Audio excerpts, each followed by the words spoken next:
Live from KSAT 12. Good Morning San Antonio starts right now. Making headlines here in San Antonio this morning. One person is dead after getting hit by a vehicle overnight. We have details. California's Governor Gavin Newsom will keep his job.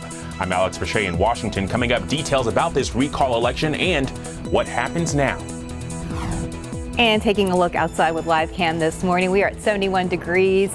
Maybe a slightly little bit more humid than yesterday, but still nice out there. I believe it's a little bit more too, as far as humidity goes. Good morning, everybody. It is Wednesday. It is September 15th. And yeah, it feels noticeably more humid this morning. Yeah, but still not as bad as it could have been. Well, 71's not a bad way to start. We may even go lower than that this morning, right, Mike? I think so. And yes, I agree.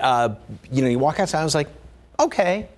But in looking at the numbers, they are up slightly. So we'll have some humidity hanging around here. It's going to be hot. We did make it up to 94 yesterday. That was despite those clouds. So admittedly, I was a little surprised that was going for the upper 80s. We're going to be in the mid 90s for the rest of the week, basically. I was waiting to... There we go. There we go. Okay. Anyway, it's early. We do have some clouds hanging around here right now, and temperatures are, 71 here in town, 68 in Bulverde, mid-60s in portions of the hill country. So down close to the average normal, which is 70 for us right now. I think we do drop down a couple of more notches because we had these dew points down in the upper 60s, but it is up from where it was yesterday. We were right around 62, 63 for the dew point temperature, the measure of moisture in the atmosphere. So yes, it is slightly more humid this morning. As far as the allergens, got a whole list of them out there. Everything is on the low side: mold, fall elm, ragweed, pigweed. Temperatures drop down a couple of more notches here and there. Partly cloudy skies starting off this morning, and then we'll have sort of that mixture of sunshine and clouds throughout the day. Still on the hot side, 90 is the average, so we're going to be above average today and the next few days. Maybe some rain down the road. We'll talk about that. Take a closer look at the weekend forecast in just a couple of minutes. Steph, Mark. Thank you, Mike. San Antonio police are investigating two scenes in cases that involve a shooting and a stabbing at a southeast side apartment building. Police first responded to the call yesterday evening on Pecan Grove near South Cross. One person was stabbed and shot in the leg and taken to the hospital with life-threatening injuries. And just down the street, police say they found a 19-year-old with blood on him. The teen had some lacerations from a knife. Officers are still looking into it and have not determined a suspect at this time. California has voted not to recall Governor Gavin Newsom. President Biden closed out the campaign for Newsom on Monday night as he fought to keep his job. ABC's Alex Pache has the latest from Washington. This morning, California Governor Gavin Newsom will keep his job. ABC News making the projections based on exit polls and vote analysis. Thank you to 40 million Americans, 40 million Californians, and thank you for rejecting this recall. The stakes of this recall election had national political implications. If Newsom was voted out, the next governor would appoint a new senator should Democrat Dianne Feinstein retire, potentially tipping the balance of power in the chamber. If Governor Newsom were to lose in very blue California, it would be an enormously troubling sign for Democrats nationwide in the midterms and beyond. Democrats galvanizing. The party's biggest names campaigning for Newsom. Having President Biden here, having Vice President Harris here was a big boost for this campaign. This recall effort was widely seen as a referendum on Newsom's handling of COVID. The governor violated his own restrictions late last year when he was seen dining at one of the country's most expensive restaurants. His opponents pounced, gathering enough signatures to put a recall on the ballot. Newsom's chief political rival, conservative radio host Larry Elder, who campaigned on repealing mask and test mandates, conceding early this morning. Let's be gracious in defeat. We may have lost the battle, but we are going to win the war. Newsom telling Elder and other Republicans that democracy is fragile. Democracy is not a football. You don't throw it around. We may have defeated Trump, but Trumpism is not dead in this country. This recall election's on track to be one of the most expensive to date. California Secretary of State saying it's cost close to $300 million. Alex Pache, ABC News, Washington. Nicholas continues to weaken after being downgraded to a tropical depression and slowing to a crawl over parts of southeast Texas and Louisiana, drenching both states with flooding rains. Storm knocked out power to 500,000 homes and businesses and has dumped more than a foot of rain in some of the same areas swamped by Hurricane Harvey back in 2017. The National Hurricane Center said the storm may continue to slow and could stall. Heavy rainfall and significant flash flood risks will continue along the Gulf Coast for at least the next couple of days. The U.S. Justice Department is asking a federal court in Texas to issue a temporary restraining order or a preliminary injunction against the new state law that bans most abortions. The emergency motion filed last night says a court can issue such an order as a means of preventing harm to parties involved before the court can fully decide the claims in the case. Last week, the Justice Department filed a lawsuit asking the court to declare the law invalid. The law prohibits abortions once medical professionals can detect cardiac activity. 4 U.S. military branches have now set deadlines for COVID-19 vaccinations. The Army now says all active duty military members must be vaccinated by December 15th. National Guard has until June 30th of next year. The punishment for noncompliance varies by a soldier's rank in the Army. Navy and Marine Corps active duty have until November 28th, and reserves must be getting the shot by December 28th. The deadline for Air Force active duty service members is November 2nd. Air Force, National Guard, and reserve personnel need to be vaccinated no later than December 2nd. And time now is 4:36 and about 71 degrees out there. Still ahead on GMSA, we'll tell you can get the best deals right now if you're planning to fly this fall. Also up next, we are checking out one of the biggest high school football games in our area this week, plus a big honor for Spurs assistant Becky Hammond. Outside with live cam, and we're looking back towards downtown right now. If you can see right now, you can't see us right there, but we're actually waving at you. Bye. We'll be right back.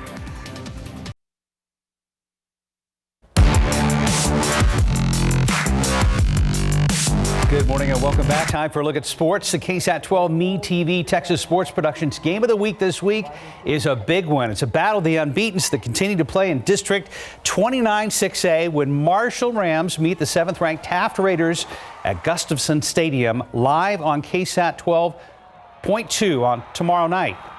Marshall Rams off to a 3-0 start this season. It's one of the big surprises in the 2021 high school football season.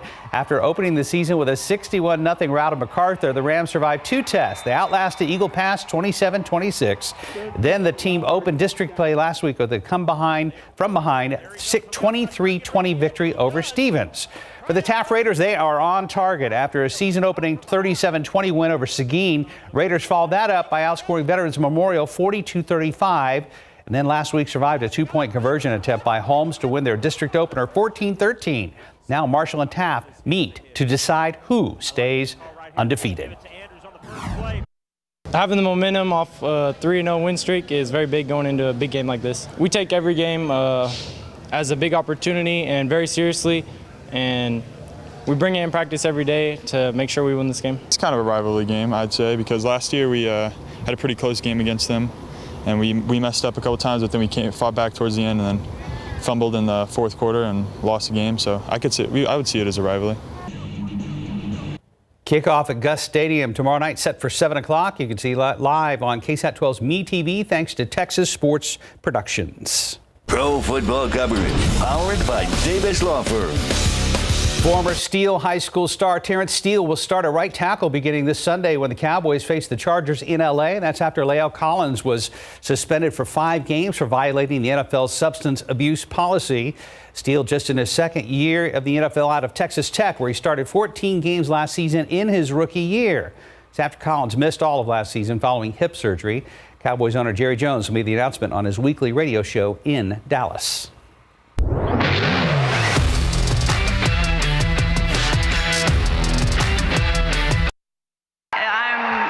Extremely humbled and honored, and I hope to carry on the impact that the Aces have had, the Stars have had, and the WNBA has had. Thank you very much. Congratulations to Spurs assistant coach Becky Hammond, who had her number 25 retired earlier this week at halftime of the Las Vegas Aces WNBA game. Hammond played for the San Antonio Stars from 2007 through 2014 before they moved to Vegas in 2017. Her number is already retired at the AT&T Center. San Antonio Missions are back at home this week hosting Corpus Christi. Missions got on the board early last night with a home run, but the Hooks answered later with 4 runs of their home runs of their own. Hooks end up winning the series opener 9-4. That series continues tonight. Well, good luck to the Missions and congrats to Becky. Yes. That's a big honor. Time now, 4:42 and about 71 degrees. If you're looking to travel over the holiday season, you may be in luck. Find out why. Now is the best time to book a flight in the fall after the break. And next, a young surfer is speaking out about his terrifying encounter with a shark.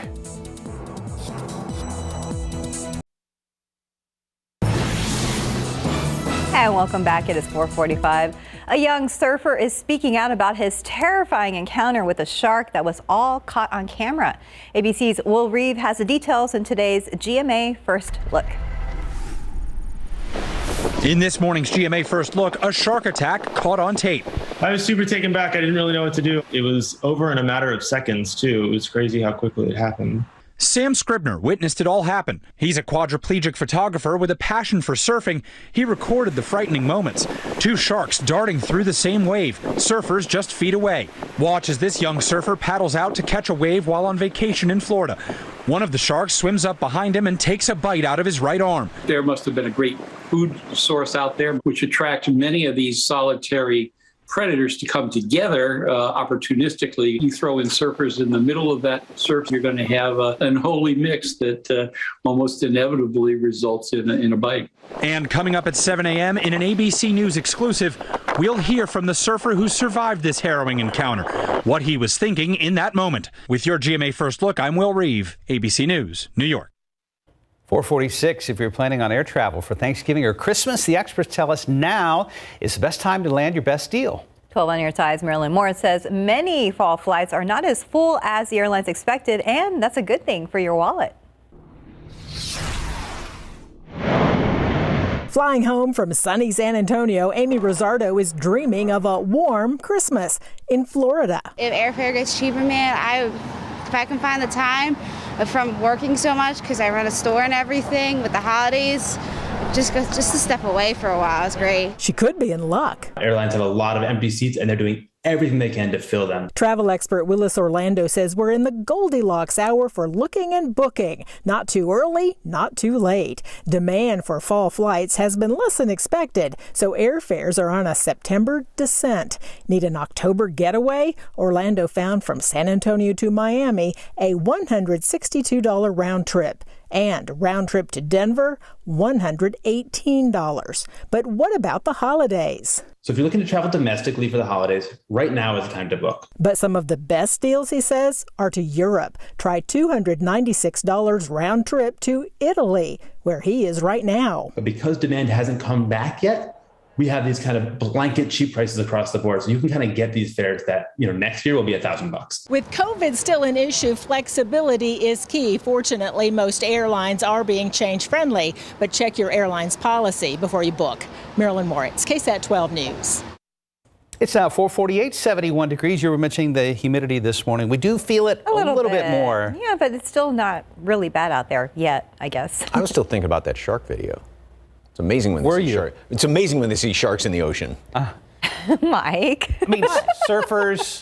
I'll say this: when I was in high school, I used to ride boogie boards all the time on the East Coast, and we think about it. You forget about it sometimes, but surfers know that they are in there, obviously. Yeah. Like you said, they look like lures to sharks. So.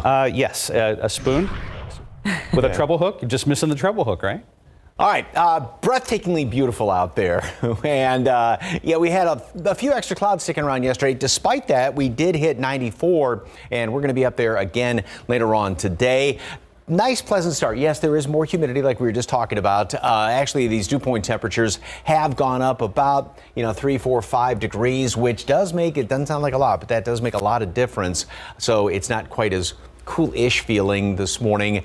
Still, it's not a steam bath when you walk outside by any stretch, so you don't have to worry about that. We'll see somewhat of a little bit of a drop in the humidity later on this afternoon. We still have this kind of northerly airflow around here, and that's on the backside of Nicholas, which is still just kind of parked. It hasn't moved all that much, unfortunately, for folks over there to the east of us. Excuse me.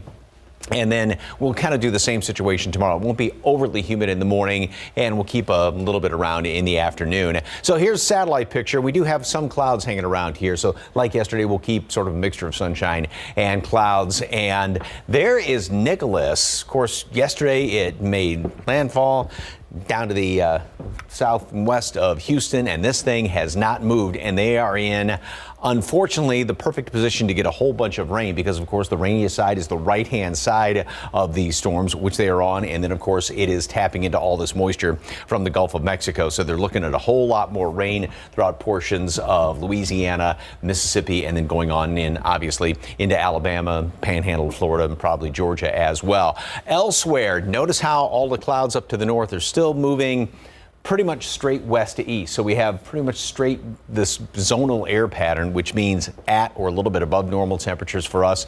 No great rain chances for us. It's a very sort of, other than Nicholas out there, kind of a tranquil air pattern. However, we will then start to see some little disturbances out here to the east. And there's going to be, and again, this is that broad brush computer model, going to be just a couple of scattered showers, maybe a thunderstorm, perhaps Saturday, Sunday, Monday. Not really a great chance of any rain around here. So, again, one or two of them. Otherwise, going to stay pretty warm. Temperatures will start to ease a little bit, to trim off somewhat by the weekend, but still not any cold snaps. 82 degrees today at noon. Partly cloudy skies. High temperature, yeah, we are going to make it up to 94. Partly cloudy skies. And then we're going to be right in that same ballpark as we go into tomorrow and Friday. Actually, probably getting a little bit warmer. I've got the graphic on there for a stray thunderstorm, but 20% maybe, primarily off to the east, and temperatures stay right around low 90s in the first part of next week. Well, I'm glad to see the chances. Yeah, I wouldn't really count on it too awfully much. So if you got outdoor plans this weekend, I wouldn't change it right now. Okay, noted. Okay. Thanks, Mike. 451, about 71 degrees. And coming up next, remembering Norm Mcdonald, plus a popular Hulu series gets picked up for a second season. Here are your lottery numbers. Pick 3, 349, Fireball 9. Your daily 4 numbers 6, 6, 5, 9, Fireball 1. Cash 5, 8, 9, 12, 16, 33. And your Mega Millions 4, 13, 19, 63, 64. Mega Ball 16, Mega Plier 2. Good luck.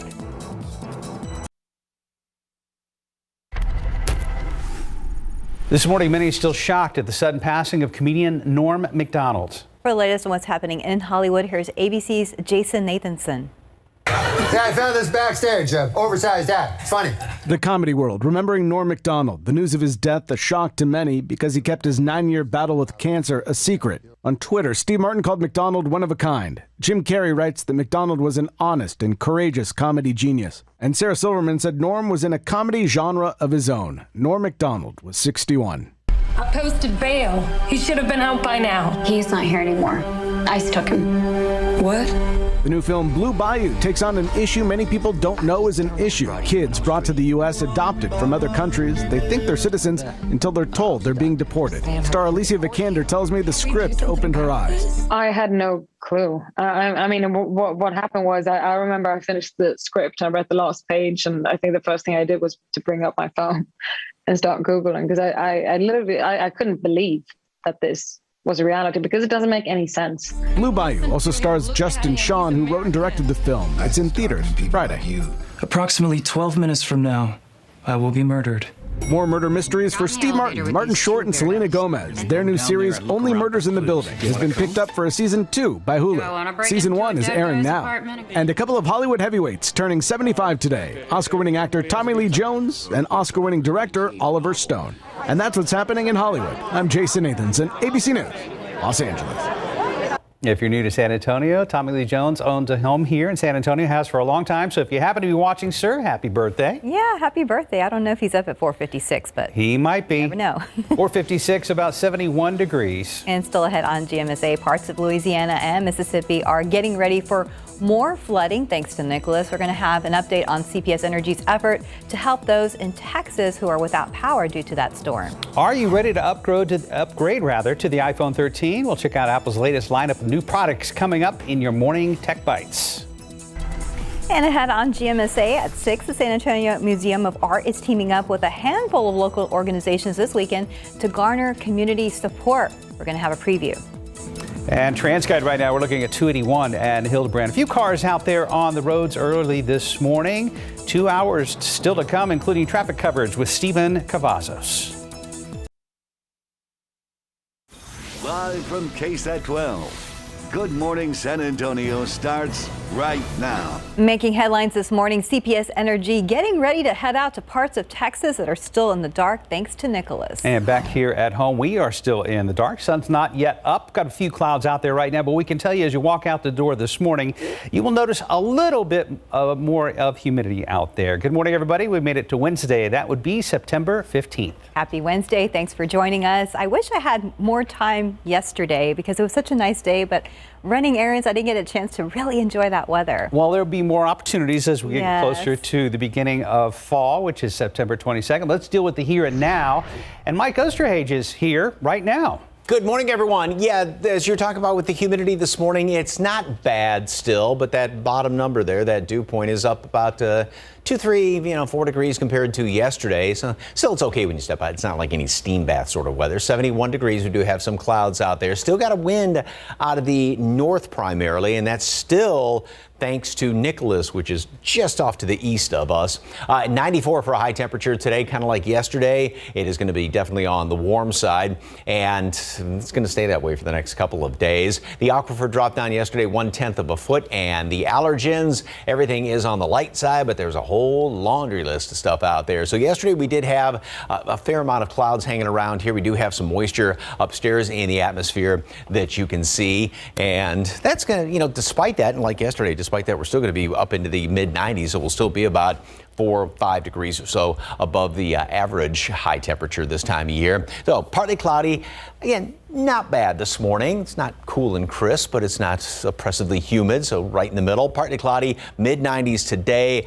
More of the same, more sunshine. It's going to be, well, technically hot when you're about 4 or 5 degrees above normal for the rest of the week. Then going into the weekend, maybe, just maybe, a shower thunderstorm or two. I wouldn't get really excited about the rain chances, and a couple of extra clouds here and there. More details on the weekend forecast coming up in just a couple of minutes. Traffic Authority, Stephen Cavazos. Good morning, sir. Anything going on? Hey, good morning, Mike. Right now, just a few things out on the roadways that drivers are going to want to be aware of before they hit the roadways. Let's take a look at TransGuide, see how things are shaping up around town. As you can see, we just got a few folks out there this morning from these shots at TransGuide. It does look like we're off to somewhat a good start so far in the roadways. Loop 410 at Broadway, just 2 folks traveling along there, and Loop 410 at Marbach, pretty lonesome, but pretty good so far. And as we take you to the map, though, we do want to bring your attention to a crash here off Loop 410 eastbound at Airport Boulevard. Our system picked this up right near the airport. I did check the TxDOT website. They're not detecting anything in that area, but of course, as always, use some caution and be sure to move over and slow down for those first responders.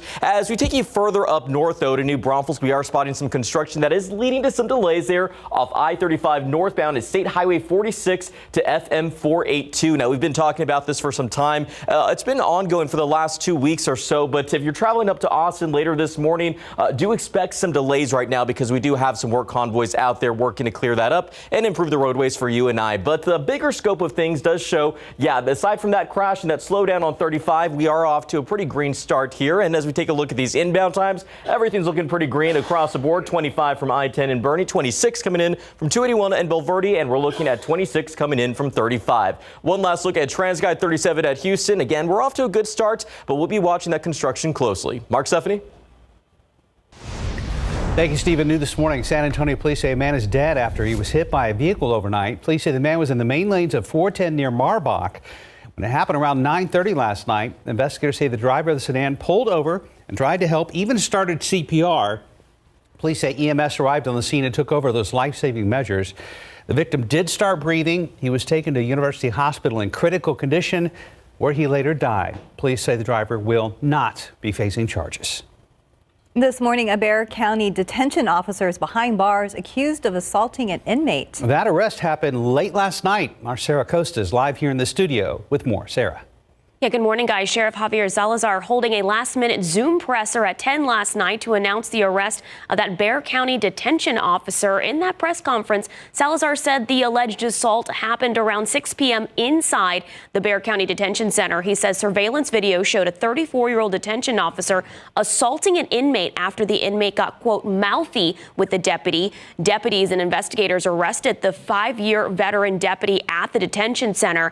The inmate was taken in for questioning and decided to press legal charges on the detention officer. The inmate is a 43-year-old man charged with 2 counts of aggravated robbery, Salazar says. He did not suffer serious injuries. The sheriff says he had a huge bruise bump on his face, but was back in his cell last night.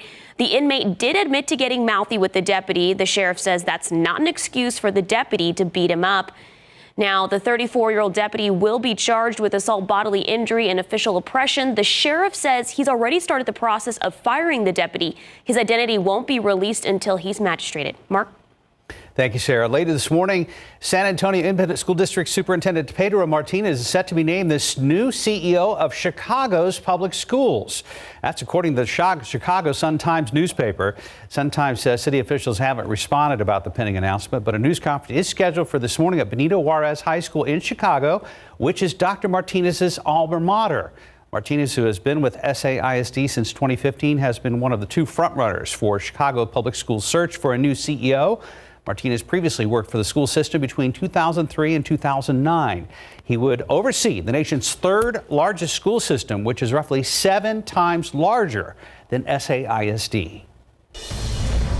More than 200,000 Texans are without power after Nicholas blew through. This morning, CPS Energy crews and support staff are set to help restore power in the Houston area. They are expected to leave later this morning. Coastal counties around Galveston saw some severe damage. This as the remnants of Hurricane Nicholas are stalling over parts of Louisiana right now, a region that does not need any more rain. ABC's Andrew Dembert has details. This morning, what's left of Hurricane Nicholas is expanding and slowing to a crawl, posing a major flash flood threat from New Orleans to the Florida Panhandle. In Louisiana, widespread rainfall of 5 to 10 inches is possible, including in New Orleans. Areas prone to flooding outside the city could see up to 20 inches. It comes as people there still cope with the effects of Hurricane Ida. Just over 2 weeks after that storm, nearly 100,000 customers in southeast Louisiana remain without power. There's still more garbage to come to the street and still a lot more damage to be taken care of. This morning, the city of New Orleans saying it's picked up only 5% of the debris left over from Ida. Now, officials are worried that debris will clog storm drains, making today's flooding far worse. ABC's Ginger Z is just outside the city. Look behind me, piles of debris 16 days after Ida. As far as the eye can see, street after street, and now a flash flood watch. Earlier Tuesday, Nicholas hammered the Texas coast, intensifying into a Category 1 hurricane before landfall. The powerful storm surge overtaking roads and winds up to 95 miles per hour, toppling trees and tearing homes apart. And it was just howling like the craziest howl I've never heard in my entire life. It was like a tornado that lasted for 7 hours. Andrew Dembert, ABC News, New York. And time now is 5:08 and about 71 degrees out there. Still ahead on GMSA, we're checking out several new Apple products announced at the company's latest launch event. And taking a look outside with live cam, we are starting slightly more humid than we did yesterday, but still not bad, 71 degrees. Things will warm up though. We'll be checking in with Mike later on. We have late breaking news. Fire crews on the scene of a fire that broke out on the southwest side earlier this morning. Jonathan Cotto is live near the intersection of Southwest Military and Bynum Avenue with the latest. Jonathan. Good morning, Mark and Stephanie. I'm located on the corner of New Laredo Highway and Southwest Military Drive, where you can see firefighters' efforts to put out a fire at a building, which is a tax office. I did have the opportunity to speak with the owner of that business, who said, she got that call from PD around 4:29, letting her know that her business was on fire, engulfed in flames. At this time, the business, which is behind this fire engine here, has been put out. Most of the damage, from what we've told, has been smoke damage. The owner's concern is all the files and her paperwork that she has inside of her business. She tells us she's been at this location for the last 3 years and has had a series of problems, but the cause of the fire is still under investigation. Mark and Stephanie, we also want to mention here, we were standing just a couple of feet from where we're at right now, here to the left. We don't know exactly what caused, if it's a water main rupture or overflow. But here to the left, we can see just the situation that is now also presenting itself here, this overflow of water. We had to move from that location. We had a good side of the building itself. But as you can see, that water is just coming out of that drainage, and also it was coming up from the concrete. So we weren't sure what that situation was. We moved to the side just for safety reasons. But here, just a number of fire units on scene, the San Antonio Fire Department along with the San Antonio Police Department on scene. This fire seems to be under control. We were going to continue to stand by and update you as more information is available. Reporting, Jonathan Cotto, KSAT 12 News. All right, thank you, Jonathan. 5:13, about 71 degrees. And still ahead, TikTok launching a mental health guide after research showed that Instagram is harmful to teens. Plus, a popular wireless technology finally coming to the Nintendo Switch. Trilogy for COPD. Birds flying high, you know how I feel. Breeze drifting on by, you know how I feel. It's a new dawn, it's a new day. No matter how you got COPD, it's time to make a stand. And I'm feeling. Start a new day with Trilogy. No once-daily COPD medicine has the power to treat COPD in as many ways as Trilogy. With 3 medicines and 1 inhaler, Trilogy helps people breathe easier and improves lung function. It also helps prevent future flare-ups. Trilogy won't replace a rescue inhaler for sudden breathing problems. Tell your doctor if you have a heart condition or high blood pressure before taking it. Do not take Trilogy more than prescribed. Trilogy may increase your risk of thrush, pneumonia, and osteoporosis. Call your doctor if worsened breathing, chest pain, mouth or tongue swelling, problems urinating, vision changes, or eye pain occur. It's time to start a new day. Ask your doctor about once daily Trilogy and save at Trilogy.com. Welcome back, 5:16. Apple CEO Tim Cook unveiled several new products at a launch event yesterday. ABC's Mona Kassar Abdi has details in today's Tech Bites. In today's Tech Bites, the wait for Apple's new gadgets. Apple boss Tim Cook introduced the new models of the iPhone 13 Tuesday with its longer battery life and a more responsive screen than past models. Prices start at $700. The phones will be available next Friday. And TikTok is offering new features to support the mental well-being of its users. Along with updated warning labels for sensitive content, there's a guide on engaging with people who may be struggling. The feature follows research showing Instagram may impact the mental health of teens. And a pleasant surprise for Nintendo Switch users. The video game console now has Bluetooth audio support, but there's a catch. If you use Bluetooth, you'll be limited to 2 wireless controllers. Also, the system does not support Bluetooth microphones. See, that's why I prefer more interactive games like Uncala. Those are your Tech Bites. Have a great day. 5:17.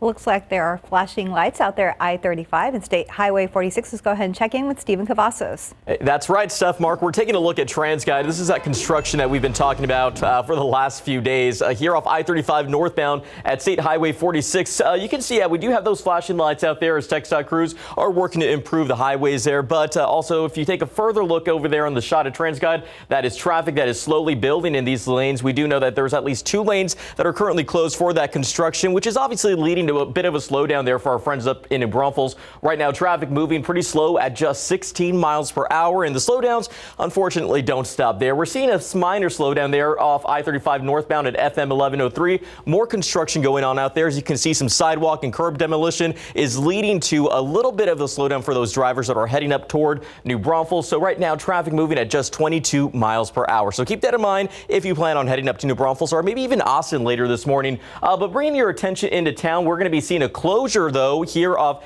Hebner Road between Lock Hill, Selma, and Vance Jackson. Union Pacific Railroad will be doing some construction on the railroads right there at Hebner Road, and this will lead to a single-day road closure in both directions. Now, keep in mind, Orsinger Lane is also closed for a voter-approved 2017 Vance Jackson low-water bond project. Now, if you want to get around that, you can go through Vance Jackson on Wurzbach onto Lock Hill, Selma, but keep in mind, Lock Hill, Selma also has a few projects happening right now. So, as we take a look, though, though, at the wider scope of the map, things are looking pretty green so far. We're not spotting any big issues. Still have that crash reported, though, off Loop 410. We're going to be watching that closely. It's near the airport, but for now, just be prepared to pack that patience with a cup of coffee, especially if you're going to be driving up on 35 later this morning, guys. Thank you very much, Stephen. Hummingbirds are some of the busiest birds out there, and they're tough to spot at rest, aren't they, Mike? Well, I've never seen a hummingbird perched. Exactly, my point. Yeah. So that's interesting. And this is literally taking a break. And Yvonne said about the size of the leaves on the tree. So very cool picture. Thank you very much for that one, Yvonne.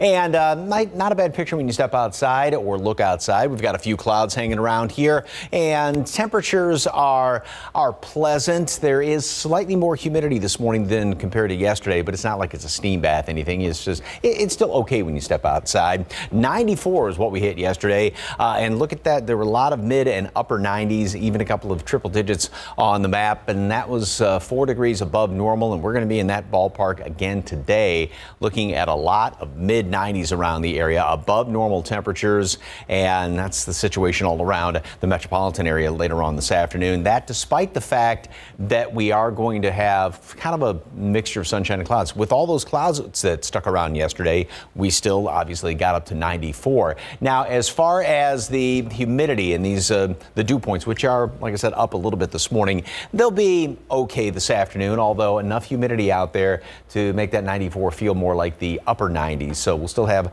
somewhat of a heat index to deal with. And it's not like we're going to be seeing anything as far as outrageous humidity over the next couple of days, but, you know, just enough to kind of notice it, especially in the afternoon. Rain chances, forget it. I mean, we'll have some clouds hanging around here, just a couple of them mixed in with the sunshine, and that's going to be the case into most of the evening, and then we go into tomorrow, and no rain chances once again. Notice how there is some off to the east of us, and that's still on the backside of Nicholas, because that thing is really not going anywhere, which is not good news for folks over there in Louisiana, Mississippi, Alabama, and it's in the perfect spot to just pump a lot of rain on top of them. But for us, again, there's just not really anything going on. Perhaps by the weekend, we will start to see a slight chance for a shower or two. So there is Nicholas just off to the east of us. And once that finally moves on out, the high is going to sort of take over here. And we've got, other than Nicholas, kind of a zonal air pattern. Most everything is moving almost straight west to east in the northern portion of the country.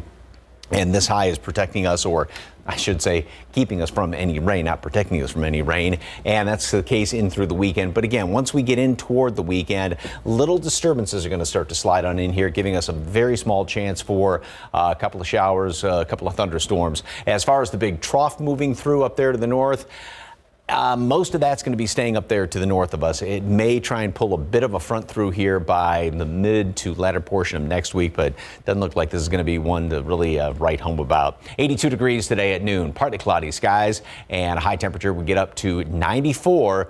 Partly cloudy, and it'll feel like the upper 90s. Then tomorrow, even warmer. Friday as well, mid and leaning towards some upper 90s around here. Still in the low 90s over the weekend. A couple of more clouds, maybe a shower or two, but right now those rain chances just aren't anything to get, again, too excited about. Still in the holding pattern as far as those fall fronts. Yeah, you know, it's always the case. You might get the early one that likes to sneak on through here, but it's just like, yeah, no, not this time around. Not yet. They come close, and it's like, no, we'll just stay up there to the north. I look at it this way. It'll make it even more dramatic when it finally does happen. Yes, we'll be so excited. Right. Yeah. Be more enjoyable. Thank you, Mike. Right now, 523, about 71 degrees. And still ahead in your morning spotlight, comedian Norm Mcdonald is being remembered. Plus, Idris Elba set to play an iconic TV role in a new movie. 526, the entertainment world remembering comedian Norm Mcdonald, and details on a new Idris Elba movie on Netflix. Here's CNN's David Daniel with your Hollywood Minute. Sorry, mate, who are you again? Police.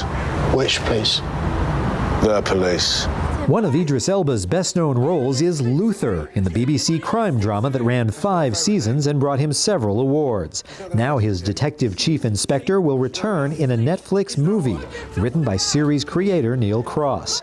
Emmy, Grammy, and Tony winner Cynthia Erivo and SAG and BAFTA award winner Andy Serkis are set to co-star. We're going to go down there and look around for clues. You want to come? Do I want to break into a dead guy's apartment and go through all his...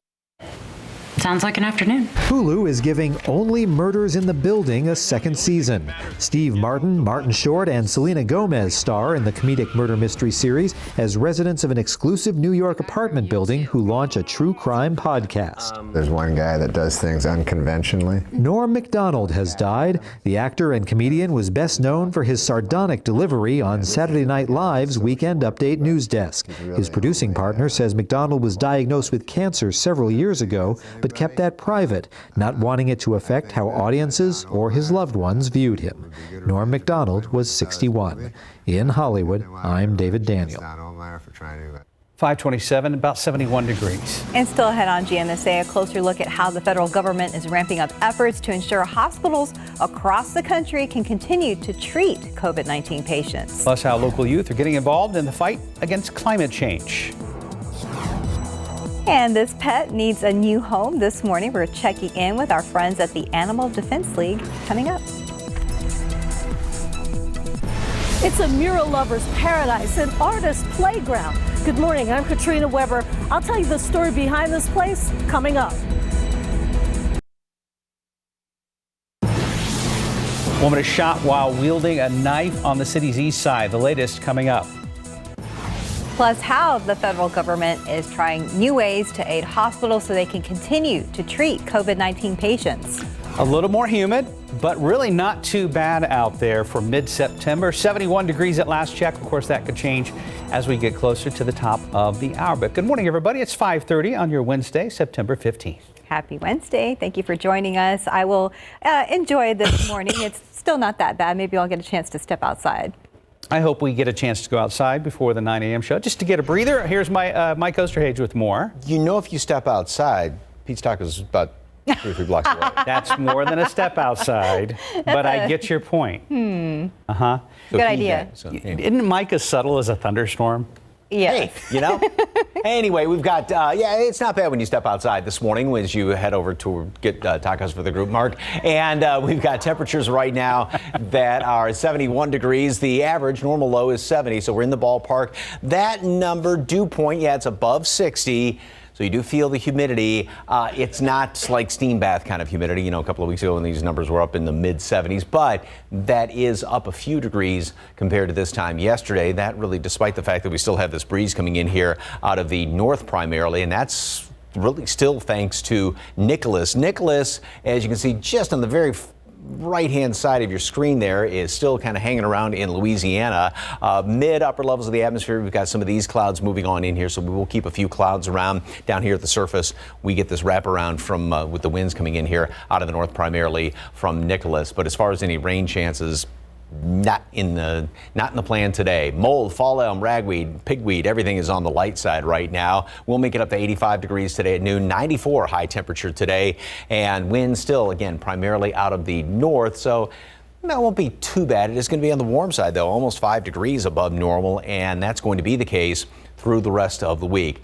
Perhaps a couple of rain chances by the weekend. Wouldn't get too excited about it, though. Details on that coming up in just a couple of minutes. Traffic Authority, Stephen Cavazos. We had some flashing lights earlier. Still going on? Yeah, construction happening out here towards 35 at State Highway 46. Hopefully these drivers have that patience with their cup of coffee this morning. As you can see, we have 2 lanes that are currently blocked off right now. Traffic is building down just to 1 lane there, and that is because there is some construction happening out a little bit further there off I-35 north at State Highway 46. Taking you to the map, we'll get to that in just a moment, but we do want to talk about some stalls here in town. Loop 410 westbound at Callahan Road. These are starting to pop up, and it's not even 6 a.m. So let's go ahead and take you to another stall right over here off I-10 eastbound at Woodlawn Avenue. Again, check those vehicles before you hit the roadways because it is shaping up to get a little bit busier now that we are starting to see some of that construction, especially up here towards 35 as we just showed you right there northbound at State Highway 46 to FM 482. Traffic, as you just saw right now, moving at 18 miles per hour, but picking up to 24 there on 35 north. So again, keep that patience with you this morning. But right now, these inbound times are looking pretty good. If you're going to be traveling to San Antonio in the next few moments, pretty green from Seguin on 29 with 29 minutes on I-10. We're looking at just 22 right now coming in from 87 and Livonia and 28 minutes coming in from Floresville. And as we take one last look there at TransGuide, again, traffic moving pretty slow there in those northbound lanes of 35. We'll be watching this closely, but hopefully that doesn't impact the morning drive as we start getting things going. Mark, Stephanie? Thank you, Stephen. An update to late-breaking news here on GMSA. Fire crews are still on the scene of a fire that broke out on the southwest side earlier this morning. Jonathan Cotto is live near the intersection of Southwest Military and New Laredo Highway with the latest. Jonathan. That's right, Mark and Stephanie here. San Antonio Fire Department still investigating the cause of this fire. We did have the opportunity to speak with the fire chief on scene, who says the call came in shortly after around 4 this morning. The scene here now wrapping up, but the fire taking place at a tax office. Had the opportunity to speak with the owner. She got that call around 4:29 this morning. Said she came out here immediately. Her main concern is all the files and paperwork she has inside. Investigators say there's about an estimated $40,000 worth of damage. The fire starting in the back end of this building that you can see now here in front of us. And of course, that fire all under control. Arson made it on scene and is currently investigating. As for this water rupture here, they also confirmed that it's a water main rupture, and SAWS has been notified. As of this moment, the cause of this fire is under investigation. And of course, we're going to be keeping you updated as more information is made available. Mark, Stephanie, reporting. Jonathan Cotto, KSAT 12 News. Thank you, Jonathan. New this morning, San Antonio police are trying to figure out what led up to a shooting late last night. It happened around 10 p.m. in the 700 block of Porter Street, just north of I-10 on the city's east side. Police say a woman in her 20s was wielding a knife in a corner store parking lot. That's when police say 2 men in a black car drove up and started firing shots out the window while doing donuts. The woman was hit in the ankle and taken to the hospital in stable condition. This morning, the average daily cases and deaths from COVID-19 just spike as hospitals around the country struggle to keep up. CNN's Brett Conway has the latest on what the federal government is doing in the way of treatment and prevention. It's up to you, New York. Broadway is back. Welcome back to the theater. After 18 months of darkness in the theater district, the show must go on. But safety is also taking center stage with strict vaccine and mask requirements as Delta continues to spread. 1 in 500 Americans has died of COVID-19. The vast majority of the people dying now are unvaccinated. Most of the people in the hospital now are unvaccinated. New estimates show preventable costs for treating hospitalized unvaccinated patients reached $5.7 billion over the last 3 months. As hospitals struggle under the weight of it all, the U.S. government announced a contract with Regeneron Tuesday for 1.4 million additional doses of the company's monoclonal antibody treatment. The treatment is in such high demand, last month, another company that also makes a monoclonal antibody treatment reported a global shortage of their drug. So the push for prevention persists. More than 179 million Americans are fully vaccinated, and boosters could be next. But the FDA has to take into account dueling data on the issue when it meets on Friday, all set against the backdrop of political friction on the matter. The road to boosters is shaping up to be a bumpy one. I'm Britt Conway reporting. The Justice Department says a Florida woman has pleaded guilty for threatening to kill Vice President Kamala Harris. 39-year-old Nivion Phelps admitting to sending her husband, who was in prison, a video of herself making threats to kill Harris back in February. According to DOJ, Phelps claimed she had accepted $53,000 to carry out a hit within 50 days. Prosecutors say that she then applied for a concealed weapon permit. On Monday, Phelps pleaded guilty to 6 counts, including charges of threats against the vice president. She's scheduled for sentencing November 19th. Phelps faces up to 5 years in federal prison. 4 space tourists are set to see space for the first time and make history doing so. So for the first time ever, a group of non-professional astronauts will launch as part of SpaceX's Inspiration 4 mission.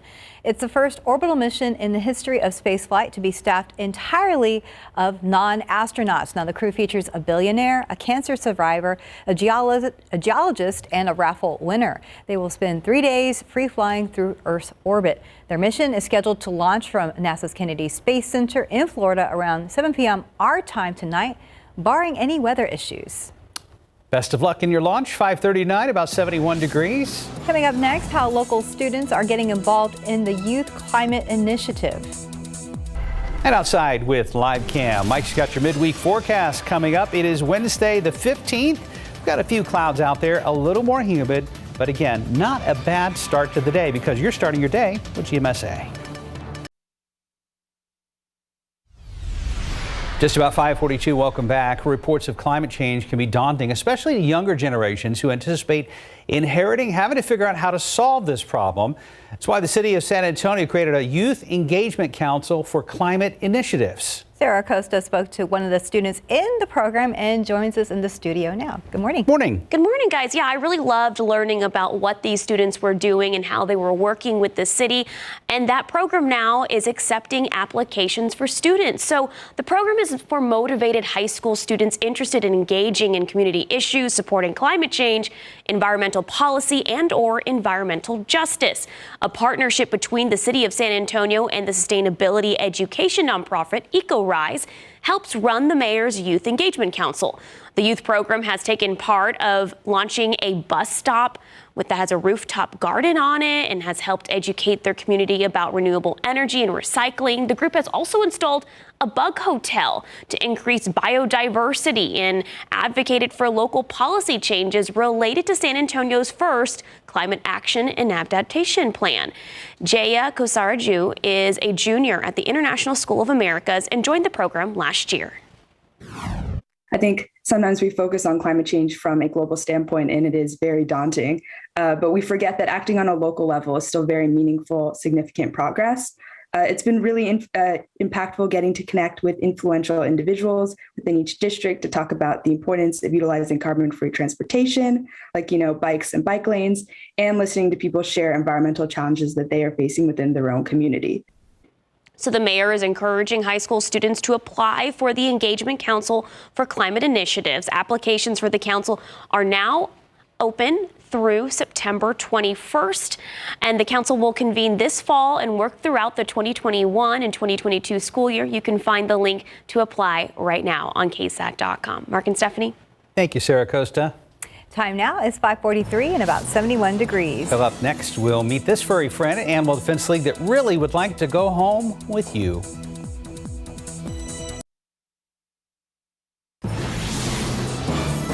It is little baby kitty time, and Michelle is here from the Animal Defense League. Look at that. Oh, the little tiny white socks. She was just giving me little kisses. It was so cute. Who's that? This is Shayla. So Shayla is about 4.5 months old, and she's actually been with us since she was just a little nugget. She's been in our foster care, and she is literally the sweetest thing. She loves to be a little parrot and just hang out on your shoulder. Those eyes are gorgeous. Those nice, kind of yellowish, greenish eyes. I know. So she has gone through actually quite a bit since she's been with us. She suffered from an upper respiratory infection for a while, as well as some gastrointestinal issues, but she's feeling much better now. She's ready to find her forever home, and she's available for adoption at our Nacogdoches campus. Oh, look at that little baby. So what y'all got going on? So right now we are still selling our tickets for our annual Furball Gala. So it's a sit-down dinner. We have a live and silent auction, and so we have tickets available for the 13th and the 6th as well. And to get those, you can go on our website. It's adltexas.org, and all the funds go to benefit the animals that we care for. And it's going to be out there at the Nacogdoches campus. It will be at our campus, outside, open air environment, under intent. It's going to be amazing. So I'm sure a lot of people actually haven't ever seen that before. So you get to walk around there and then. And we'll do a tour too, actually, of our hospital. It'll be a really good time. Well, if you'd like more information, it's going to be a fantastic evening. If you'd like more information on that little baby or all the rest that they have out there, 11th Grade in Nacogdoches or the Paul Jolly Center across from the zoo, give them a call, 655-1481. Thank you, dear. In your morning consumer headlines, new numbers from the Census Bureau are showing the impact of the pandemic on American incomes. The median household income last year fell nearly 3% compared to the year before, and the traditional poverty rate is up to nearly 11.5%. That's the first increase in 5 years. But the numbers also show that stimulus payments helped keep more Americans from falling even more behind. You like scary movies? If so, a finance company is looking to pay someone $1,300 to watch 13 scary movies. Finance Buzz says it wants to know whether high-budget horror movies are scarier than low-budget films, so it's picking a person to watch more than a dozen horror films while wearing a heart monitor. Movies come from a variety of budgets, from Blair Witch to this year's $61 million production of Quiet Place 2. Applications are due October 1st, so get on it. Like all in a row? All in a row? Well, I guess, probably. And lack of sleep would affect your heart rate, you would think, right? Yeah. I wonder how they're going to monitor that. That's interesting. I don't know. Valid questions. 5:49. Go ahead and check in with Stephen Cavazos. Would you do that? I do it for free. I do it for free. It's that time of year to start watching the scary movies, but personally, I like those indie films. But right now, things are looking pretty quiet and dark out here off US 90 at 36, off in the shoulder lane here. As we take a look right now, we do have at least 2 vehicles that are experiencing some trouble there on the roadways.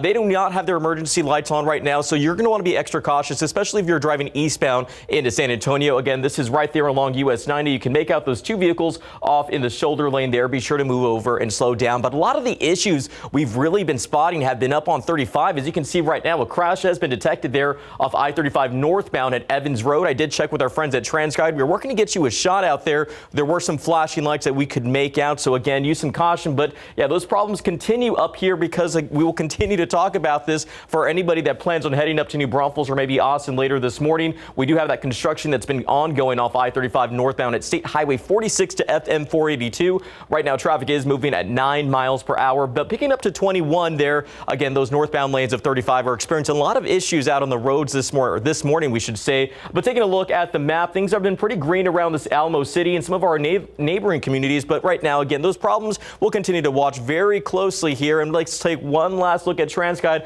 Be sure to move over and slow down for those 2 vehicles that are there. We'll be watching the roads closely, guys. Thank you so much, Stephen. Okay, but the problem with the scary movie thing, if you've already seen a couple of them, then it takes the whole. That's true. I was thinking that when I heard Blair Witch. Yeah. Yeah, so if you've seen it, especially if you've seen it a couple of times. And the first, what was the one where they showed the actual stuff going on in the house? Paranormal Activity. Thank you. Oh, yeah, that was scary. And have you all seen the latest Conjuring? Yes. No. I haven't seen that one yet. Stephen and I have. Yeah, it's worth the watch. Okay, I thought it was scary. Because the first Conjuring. Oh, yeah, that one was scary. Yeah, 2 was. By the way, our director, Kevin, says he would do this gig, but only during the day. With all the lights on. With all the lights on. Well, that adds to it. You got to turn the lights out, you know. Have the wind blowing and stuff. Oh, my goodness. Anyway, we've got a few clouds you can see out there in the background. And, temperatures are okay. This is about what you'd expect. This time of year, we're at 71. 70 is the normal low. 65 Comfort, 68 right now at Rio Medina. Nothing really off the charts. Yes, there is some humidity. It is up a little bit compared to yesterday. It's not bad, but it's not that cool, crisp air. And we do have some clouds out there. It may act like a bit of a blanket, but I'm still thinking we're going to be dropping down a couple of more notches before it's all said and done. And we're not looking at any big spikes or any big drops. Very consistent as far as the dew point temperatures are concerned, therefore the humidity. So it'll be pretty much just middle of the road, sort of that little, I'm trying to, Goldilocks. I was going to say Little Red Riding Hood. Get my fairy tale straight here. So. Right. Not too hot, not too cold. Not too cold, right. You're on the right track. Thank you. Thank you. You're welcome. Help me out here. Anyway, as far as the tropics, we've got Nicholas, which is almost not moved. Still a big rain producer right there in around Louisiana, Mississippi, Alabama. There's another disturbance out here in the western Atlantic that the Hurricane Center is watching. And then there's one also coming in right off the coast of Africa. And that's another one that the Hurricane Center is watching as of right now. And if you can see those disturbances right there, right along the equator there in Africa, which are going to be coming in. But those are the only things that the Hurricane Center is watching as of right now. And over the next 5 days, at least, there's nothing tropical that's going to be heading in our direction. 85 degrees today at noon, partly cloudy skies, and then we are going to make it up to 94. I wish it was 88. 94 for a high temperature today, like yesterday. And that was even yesterday, despite the fact that we had a fair amount of clouds out there. Tomorrow, Friday, it's going to be, well, technically on the hot side when you're about 5-6 degrees above normal and a few clouds here and there. 1 or 2 showers or a thunderstorm are possible. Maybe late Saturday, Sunday. I wouldn't get excited about any rain chances. They're just kind of sort of there, just a mention Sort of it as of right now. Yeah. Okay, well, I know we don't see all of next week yet. No. But we will be hopeful. Yeah. You're thinking about some sort of a little front or something cold like front. that. Yes, Perhaps some sort of relief. Let's give him homework for the end of the week. Oh, okay. Perhaps by the end of next week, but again, it's not looking like anything really exciting. You're working your way towards extra credit, Mike Osterhage. 5:54, about 71 degrees. Send donations. Donations. Okay, we'll do that. Take a look at your winning lotto numbers.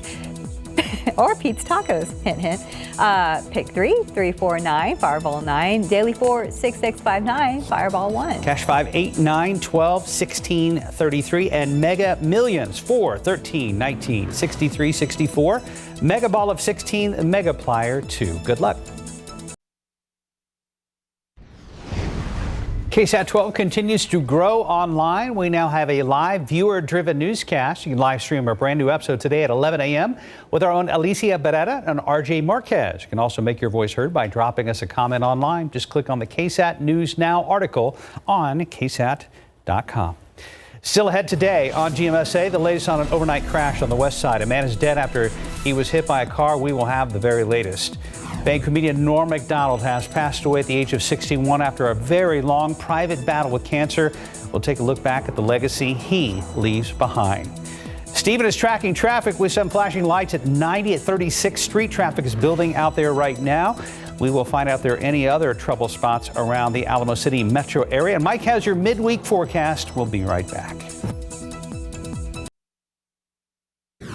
California's Governor Gavin Newsom will keep his job. I'm Alex Bechet in Washington. Coming up, details about this recall election and what happens now. And taking a look outside with live cam this morning, we are at 71 degrees. Still not too bad. We are bracing for some heat, though. Live from KSAT 12. Good Morning San Antonio starts right now. Good morning to you. It's Wednesday, September 15th. Happy Wednesday. Thanks for joining us. I hope you had a great week so far. Mike is tracking the remnants of Nicholas and some slightly higher humidity this morning, but it's really nothing to be glum about. No, it's not like fog up your glasses or anything like that, but just not quite what we had around here yesterday. Right. And yeah, we're still getting kind of the subtle influences of Nicholas. The wind is still out of the north to primarily, and not any rain, unfortunately, around here. But boy, they're getting way too much off to the east of us. We do have a couple of clouds that are still hanging around, and temperatures at 70, so we did drop down 1 degree, got mid-60s, mid-upper 60s in portions of the hill country, and everything is on the low side as far as the allergens are concerned. The updated count is going to be coming out in probably about an hour and a half or so. And throughout the rest of today, I think we may drop down even a couple of more notches there. We do have a few clouds hanging around, wind out of the northeast at roughly 10-15 miles per hour. We'll make it up into the mid 80s today at noon and then top off 94. And like yesterday, because it's kind of surprising to hit 94 with all those clouds that we had hanging around yesterday, we're going to have the same situation today, mid 90s. And yeah, talking about heat, that, when we're going to be 5-6 degrees above the normally average temperature over the rest of the week. Yeah, that's considered, I guess, on the hot side. Weekend forecast, maybe a shower. Don't get really excited about it, though. Details coming up in just a couple of minutes. Traffic Authority, Stephen Cavazos. Anything big causing problems out there? Yeah, it's getting pretty busy right now, Mike. We're taking a look at TransGuide. A few of these shots do show pretty smooth commutes so far, but as we're taking a closer look here, especially off I-35, it's a pretty busy morning right now on the roadways, especially for our friends up towards New Braunfels, and we're going to get to that in just a moment. But let's bring your attention right here to a stall off Loop 410 eastbound at Military Drive that is leading to some minor slowdown there on the map. As you can see, some yellow and red, which does indicate a buildup because of that stall. So use caution driving through that area. We're going to do some jumping around right now. A crash reported here off I-10 westbound at Steeple Park, not causing any issues at this moment. But as we continue to jump around here on the map, we are seeing more of those crashes. This one we told you about off I-35 northbound at Evans Road. It does also look like we're seeing a stall there in those northbound lanes as well, with a minor buildup in the southbound lanes. But we're going to continue to watch that very closely this morning. And again, drivers are going to are going to want to pack that patience this morning with their cup of coffee, especially driving up to New Braunfels. We're seeing that construction off I-35 northbound at State Highway 46 at FM 42, leading to a delay there with traffic moving at 15 miles per hour. So it is getting pretty busy. And as the morning continues to pick up, we can likely expect more of these issues to continue. But right now, these inbound times are pretty good so far. Pleasant Drive from Pleasanton on 37 with 28 minutes, 17 on Lytle. And we're just looking at 19 minutes coming in from Castroville to the San Antonio area. But the bigger issues are going to be along 35 and some of those crashes we just showed you. And as always, we'll be watching things closely, but keep your eyes on the road as well. Mark, Stephanie.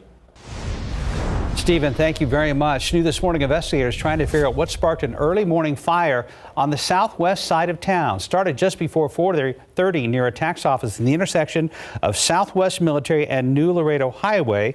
We're told to start in the back of the building, and crews were able to quickly put it out. Damage is estimated around $40,000. Fortunately, no one was hurt.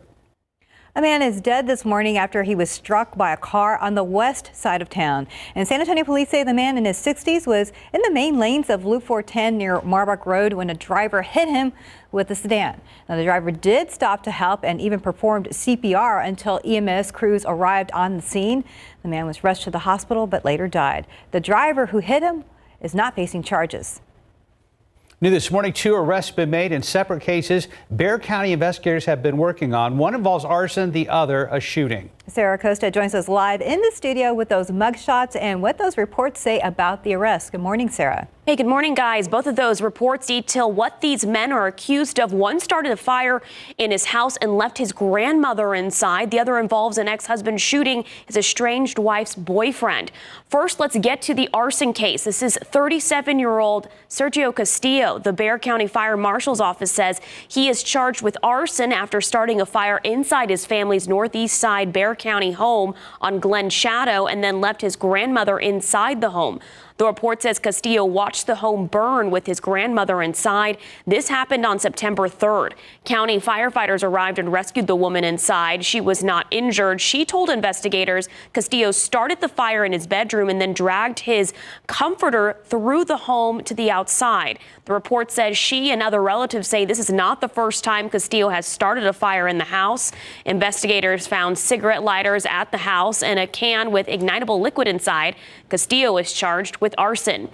Now, this is 34-year-old Elvin Oliveras. Bexar County deputies arrested him for allegedly shooting a man. The affidavit says when a woman and her boyfriend arrived to her home on Monday night, they found her ex-husband and his girlfriend had broken into her home.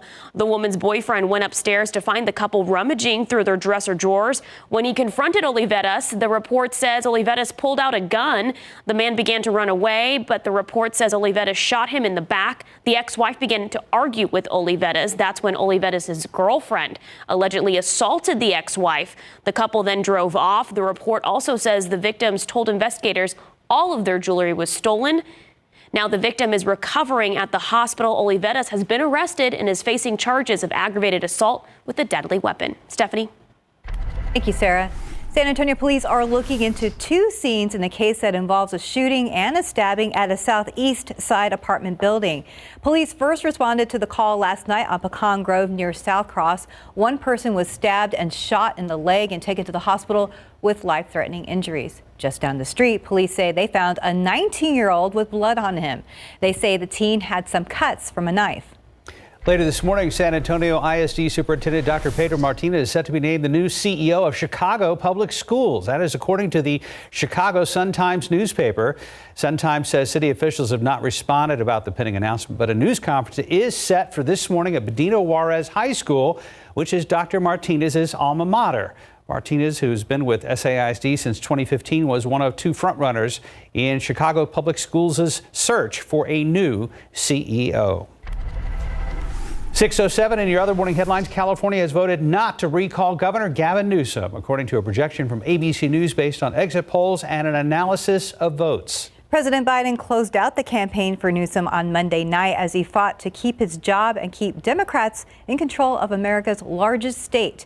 ABC's Alex Brachet has the latest from Washington. Good morning. The stakes were incredibly high, but after these projections, Governor Gavin Newsom had a simple tweet writing, "Now, let's get back to work."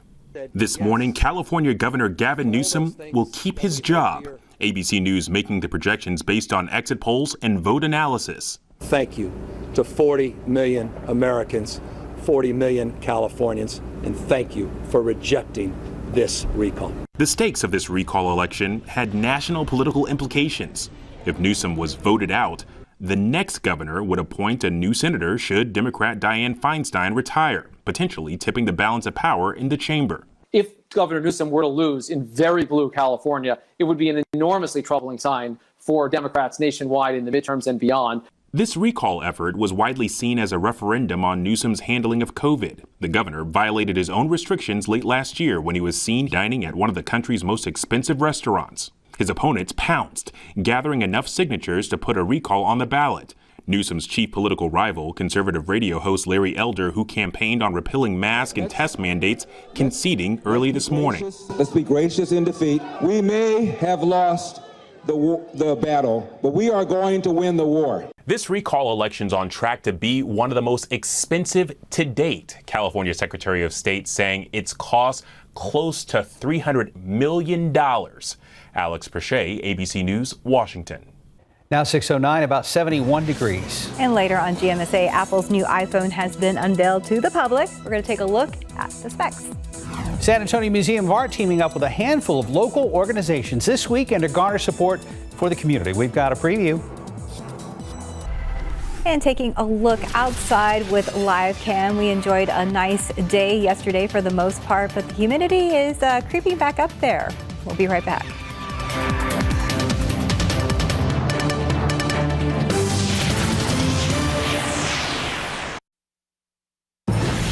And welcome back. It's about 6:13.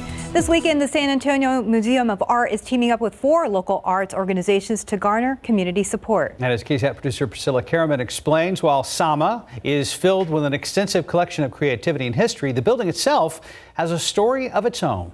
The Lone Star Brewery is an iconic brand, of course.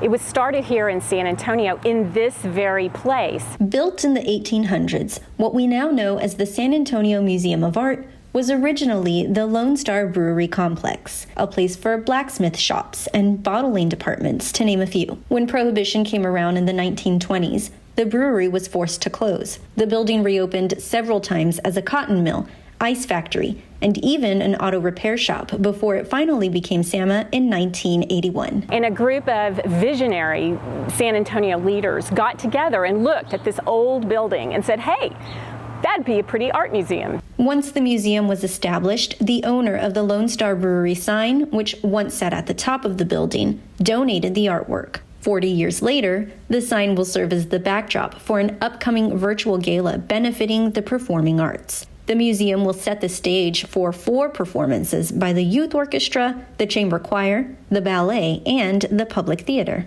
We 5 organizations got together and decided that we're stronger together than we are individually. Mary Birch, the Chief Development Officer of SAMA, says following a year of uncertainty brought on by the pandemic, the virtual event is more meaningful than ever. The museum was fortunate because we could open our doors after a closure of 9 weeks, but the performers couldn't perform. They couldn't have an audience and they couldn't be together. This is a really special time to get all of these groups together. Priscilla Karaman, KSAT 12 News.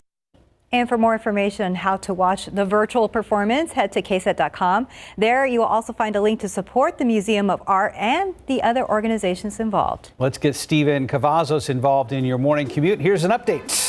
Yeah, things aren't looking good here off Loop 410 at State Highway 151. Mark and Steph, we can see from TransGuide that traffic right now is not really moving. Almost looks like it's at a standstill there. We did see some flashing lights out there off Loop 410. This is in the northbound lanes. Earlier we told you that our system picked it up as a stalled vehicle that was leading to these slowdowns there in those northbound lanes at State Highway 151. But that has since been upgraded to a crash, as you can see from that shot at TransGuide. Right now, traffic moving at just very slowly this morning. But keep in mind, this is cases off Loop 410 northbound at State Highway 151 eastbound. So use some patience this morning because we're seeing some of these issues continuing to pop up. A crash detected here off Loop 410 westbound at McCullough Avenue, also leading to some slowdowns there in those westbound lanes. As we continue to jump around here, we have this stalled vehicle to talk about. I-35 southbound at Olympia Parkway, not causing as many issues. We know 35 tends to be a very heavily traveled route, especially in the morning, so be sure to move over and slow down. But the bigger issues continue also a little further up north off I-35 northbound right here at State Highway 46, where construction continues to cause some delays there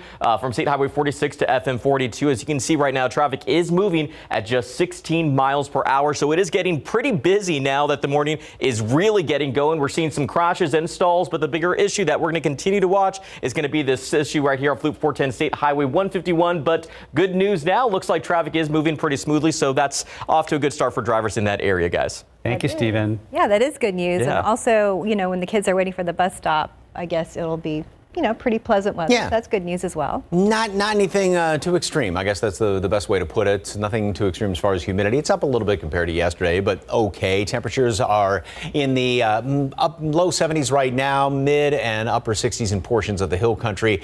It is going to be warm again today, though. Partly cloudy skies, 94, and that despite the fact we've got that wind out of the northeast. Yesterday we had a fair amount of clouds around, still made it up into the midnight. Darn it, my little picture iPad thing, the Wi-Fi won't hook up. Anyway, sorry about that.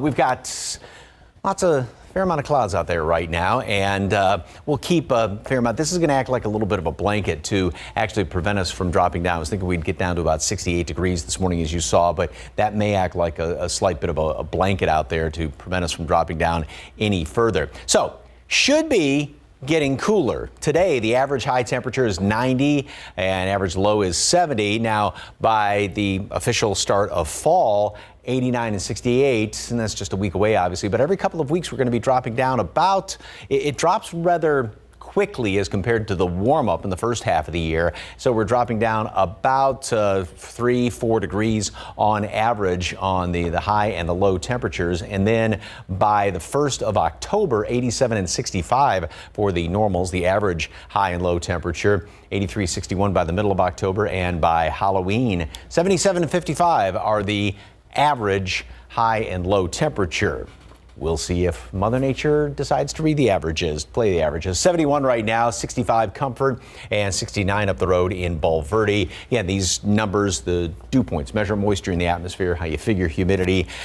It's okay. It's not fog up your glasses kind of humidity at all, but it's not as dry as what it was yesterday. We're not looking at anything too extreme as far as the humidity over the next couple of days or even through the weekend. Out in the tropics, there is a disturbance that the Hurricane Center is watching out here to the south of Bermuda, and it's probably going to develop into something within the next 5 days, but that's going to be staying well off to the east. And of course, that's the leftovers of Nicholas. That thing is almost virtually not moving. Big rain producer off there to the east of us around southern Louisiana, Mississippi, Alabama, and into the deep south. And it's in perfect position to just pump all that moisture in, obviously, from the Gulf and be a big rain producer for them. 85 degrees today at noon here in town, partly cloudy skies. And so we'll have partly cloudy, kind of that almost mixture of sunshine and clouds like we had yesterday, but still it's going to be hot, 94. When again, the average is 90, and then even warmer the next, or should I say hotter the next couple of days, 95, 96 Thursday, Friday, respectively. Couple of showers are possible, maybe late Saturday, Sunday, Monday. As you can tell by my voice, this is not really anything to get too hyped up about. We not yet. Couldn't tell at all. Yeah. Not just yet. Real small chances for rain. So. All right. Well, just be patient. Your grilled cheese sandwich and tomato soup weather will be here eventually. That sounds really good. Wow. Yeah, it does. It sounds something to look forward to for sure. Oh. Yeah. Now he's thinking about all the different recipes and everything. That's what's for dinner tonight, I think. Okay. Thank you, Steph. I'll be over about 5. So. Okay, with the AC. Okay. All the way. Why is it so cold in here? We're having grilled cheese and soup on September 15th. Yes. 6:20, about 71 degrees. And it was a scary shark encounter in Florida, all caught on tape. That's ahead in your GMA First Look.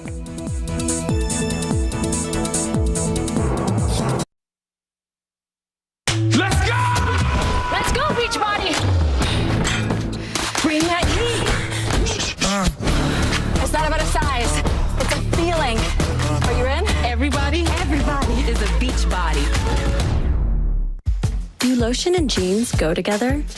A Nivea breathable experiment. Now they do. Moisturizes deeply with no sticky feel. The game-changing Nivea breathable.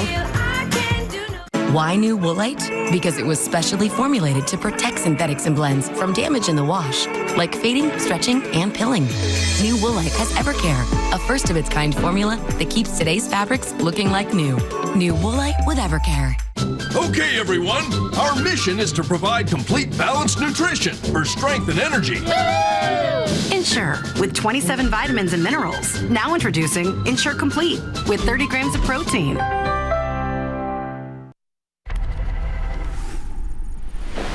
In this morning's GMA First Look, a shark attack caught on tape. I was super taken back. I didn't really know what to do. It was over in a matter of seconds, too. It was crazy how quickly it happened. Sam Scribner witnessed it all happen. He's a quadriplegic photographer with a passion for surfing. He recorded the frightening moments. Two sharks darting through the same wave, surfers just feet away. Watch as this young surfer paddles out to catch a wave while on vacation in Florida. One of the sharks swims up behind him and takes a bite out of his right arm. There must have been a great food source out there, which attracts many of these solitary predators to come together opportunistically. You throw in surfers in the middle of that surf, you're going to have an unholy mix that almost inevitably results in a bite. And coming up at 7 a.m. in an ABC News exclusive, we'll hear from the surfer who survived this harrowing encounter, what he was thinking in that moment. With your GMA First Look, I'm Will Reeve, ABC News, New York. Topping today's tech news, Apple's new gadgets. Tim Cook introduced the new models of the iPhone 13 Tuesday with longer battery life and a more responsive screen than past models. Prices start at $700. The phones will be available next Friday. And TikTok is offering new features to support the mental well-being of its users, along with updated warning labels for sensitive content. There's a guide on engaging with people who may be struggling. The features follow research showing that Instagram may impact the mental health of teens. Right now at 6:25, about 71 degrees. And still ahead on GMSA, the latest on a shooting investigation on the city's east side. We're going to have the details. And checking the roads with TransGuide, there's 410 at Highway 151. Heavy traffic in both directions, especially inbound right now. We'll talk to Stephen Cavazos and get an update coming up at the bottom of the hour.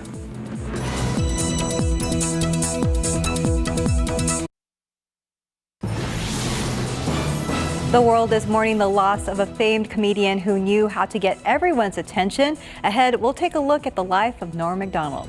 Very early on your Wednesday morning. Lots of clouds in place, a little bit more humidity out there. 71 degrees at the airport. We'll talk to Mike in just a sec.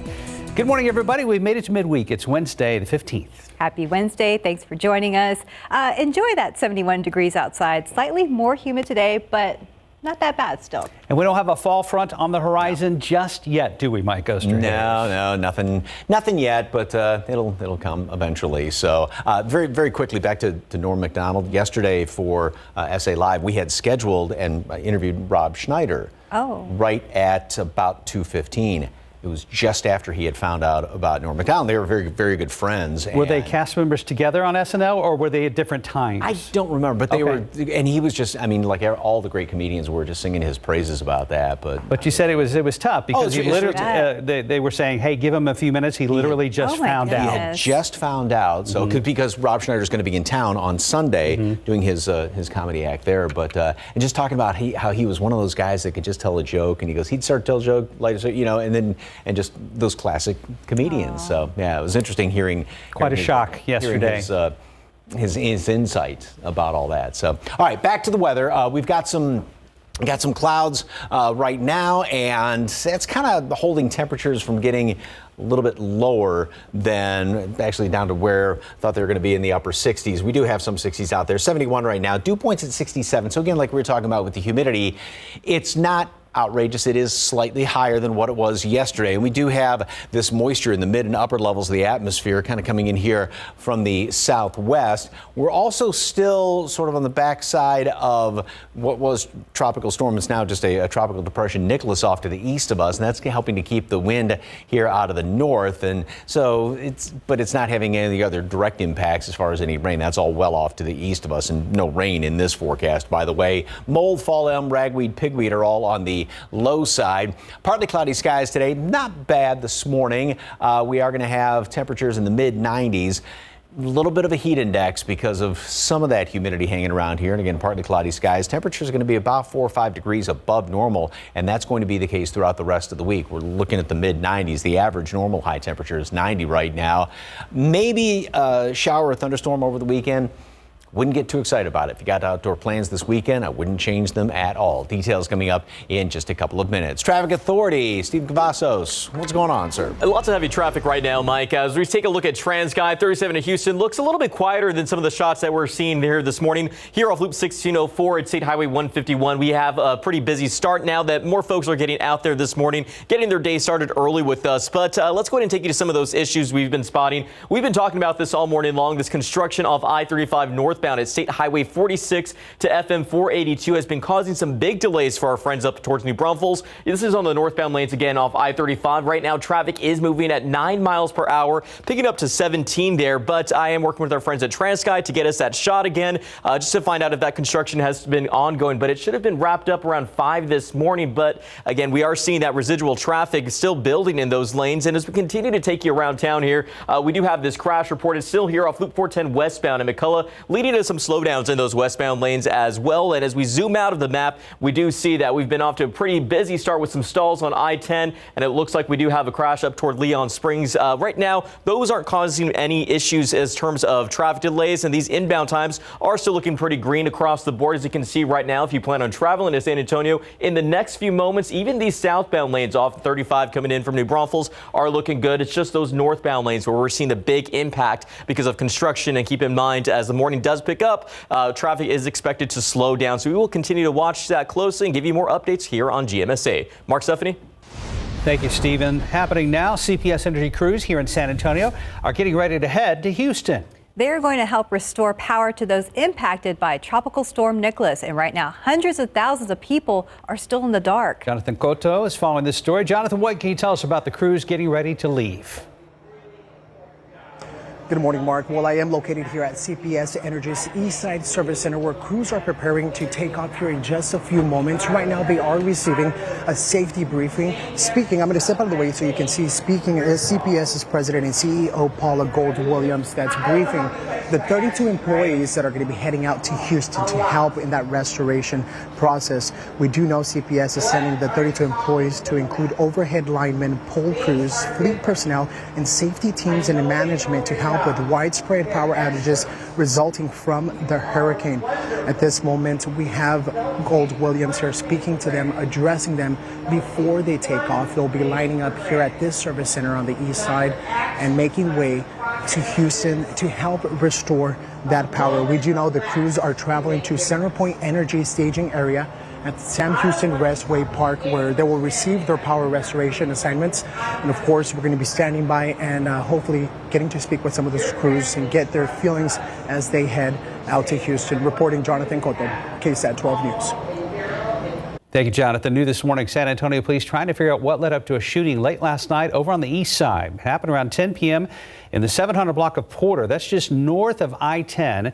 Police say a woman in her 20s had a knife during an incident at a corner store parking lot. And that's when police say two men in a black car arrived and started firing shots out of the window while doing donuts. The woman was hit in the ankle and was taken to a hospital in stable condition. No word yet on any arrests. Right now, we're waiting to learn the name of a Bexar County Sheriff's deputy arrested after assaulting an inmate. Sheriff Javier Salazar says it happened yesterday evening inside the Bexar County Detention Center. Surveillance video shows the assault after Salazar said the inmate got mouthy with the deputy.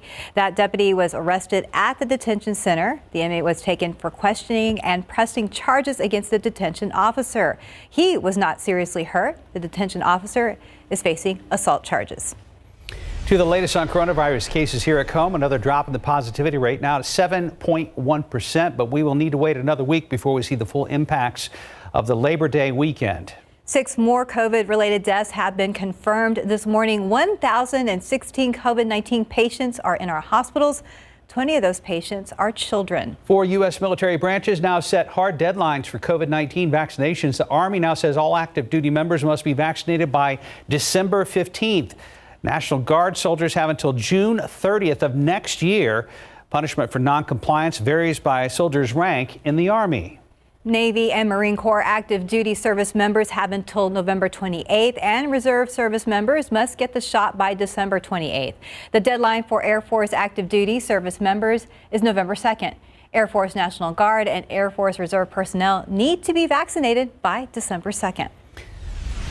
Right now, 6:36, the city of San Antonio's first climate action and adaptation plan was adopted back in 2019. The plan includes strategies for reducing San Antonio's greenhouse gas emissions and serves as a pathway to meet the objectives of the Paris Climate Agreement. But the city also wants high school students to be part of this plan. That's right. Sarah Costa spoke with one student as a part of the Mayor's Youth Engagement Council for Climate Initiatives. Good morning, Sarah Costa. Good morning. Have y'all ever heard of a bug hotel? I have not. Well, it's not where you check in, but I'll let you know about that in just a bit. So this program gives students the opportunity to have hands-on experience working with the city when it comes to combating climate change at the local level. The program is for motivated high school students interested in engaging in community issues supporting climate change, environmental policy, and/or environmental justice. The youth program has taken part of a launch of a bus stop rooftop garden and has helped educate their community about renewable energy and recycling. They also advocated for local policy changes related to the San Antonio's first climate action plan. Jaya Kosaraju is a junior at the International School of Americas and joined the program last year. She was part of the group that is launching a rooftop garden at a bus stop. We wanted to create an area that takes carbon out of the atmosphere, also known as a carbon sinkhole. We wanted it to be aesthetically pleasing and provide resources for bus users to learn about nature and climate change in both Spanish and English. So my favorite part of this project was definitely connecting with so many wonderful professionals. We had the opportunity to work with master students from the School of Architecture at UT Austin, employees at VIA, and gardeners from Community Gardens. And we also visited one of the program's projects, a bug hotel at Confluence Park. There it is on your screen. It's in the North American Friendship Garden of the park and was commissioned by the San Antonio River Foundation. The Mayor's Youth Council Biodiversity Group helped forage for materials in their backyards and filled the bug hotel with nesting materials for insects. The insect hotel provides biodiversity and ecological balance.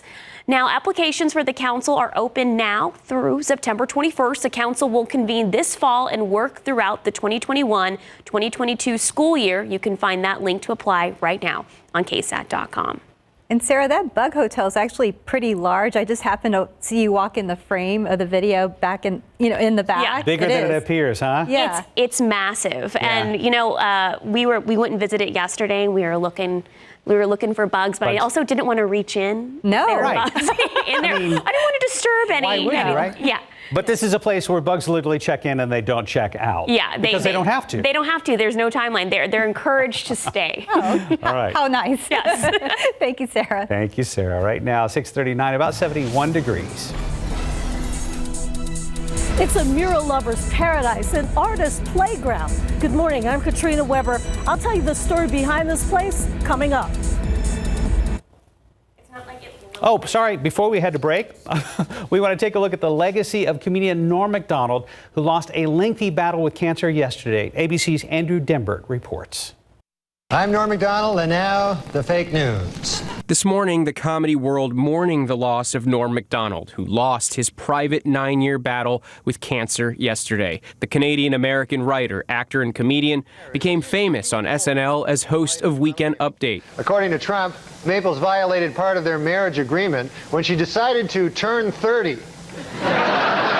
And as Burt Reynolds on Celebrity Jeopardy. Norm was a comedian's comedian. Ladies and gentlemen, could be the funniest man in the world. You are the man. You are my comedy choice. Known for his edgy humor. Well, it is finally official. Murder is legal in the state of California. And deadpan delivery. Bob, you have a lot of well-wishers here tonight, and a lot of them would like to throw you down one. A well. They want to murder you in a well. Which made him a unique voice in the crowded world of comedy.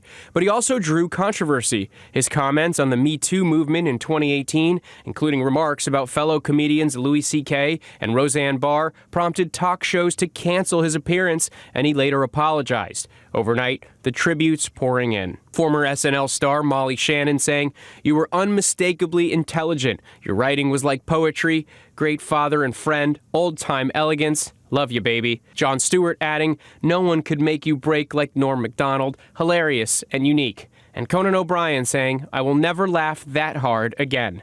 Norm Mcdonald was 61.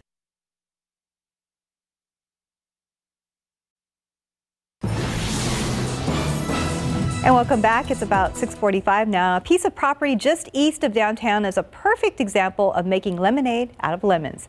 It was initially slated for development, but a railroad-related roadblock has instead turned it into a mini mural city. In this week's If These Walls Could Talk, Katrina Weber takes us on a tour of the space known as Essex Modern City.